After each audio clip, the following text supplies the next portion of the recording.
I said I would be back with a new video to cover the winner of Ludum Dare 53, and here I am, as promised.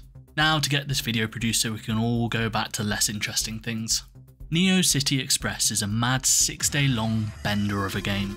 You play as Daggers McBlack, inheritor of a legendary Neo City delivery company, once one of the best around, but now falling apart. You swear to get it to be the best company again within something the game recognises as completely arbitrary 6 days. It's going to be 6 days of hard delivery.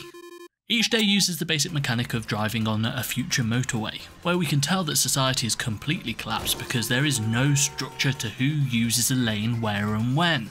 Fast lane, overtaking, or just any rules? All gone. So we can safely assume that democracy is dead also. Our main character, the gentleman Daggers, being raised in this hectic throwaway world, has no compunction about driving dangerously, under the influence whilst texting. There's this hectic, frantic vibe to living on the road, every moment whilst he is driving as just being something he has to do, and chooses to live his life fully whilst doing it. In terms of the play experience, this means that you're swerving left and right through cars whilst responding to text by typing out the response letter by letter on your keyboard. It makes for very chaotic driving. Luckily the typing mechanic doesn't require punctuation or spaces, so it's just kind of like hit the letters as you go, but doing this whilst driving, keeping an eye on the road, it's probably the best representation of why we shouldn't actually do this in real life. I died very quickly in this game. So take this as an advert to not text and drive at the same time.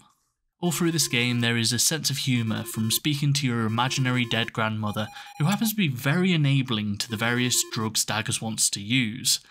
Each of these drugs adds another mechanic to the game, as well as a bit of story, such as shaking your mouse to keep your eyes open, or hallucinating your car coming to life and telling you it's going to blow up unless you drive closely to other cars. But that's just cars, they're liars, that's their culture, the game points at.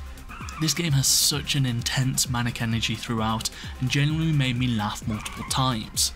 It managed to bring this real, multiple day partying bender energy to life whilst having witty dialogue and not making it too dark. It helps that each of the layered mechanics are funny in their own regard, and when the game does ask you to do something you can see how ridiculous it is. For texting, for instance, you essentially get multiple choices. You pick your dialogue option by which one you want to type out. Some of the longer responses are harder to type out but are funnier.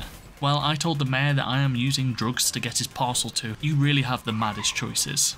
I really do want to get married to my Tinder match that I've spoken to 3 times, and she seems to agree as well, so they're probably a good match. That sort of twisted logic of being under the influence comes through the entire game. I think that anyone that wants to make a game that's funny should play this. It perfectly shows how the mechanics themselves have to be funny. It might not be the most affecting game that I've played from Ludum Dare, but it happens to be one of the most effective. Right, thank you for watching. If there's any other game jams you want me to cover, then let me know.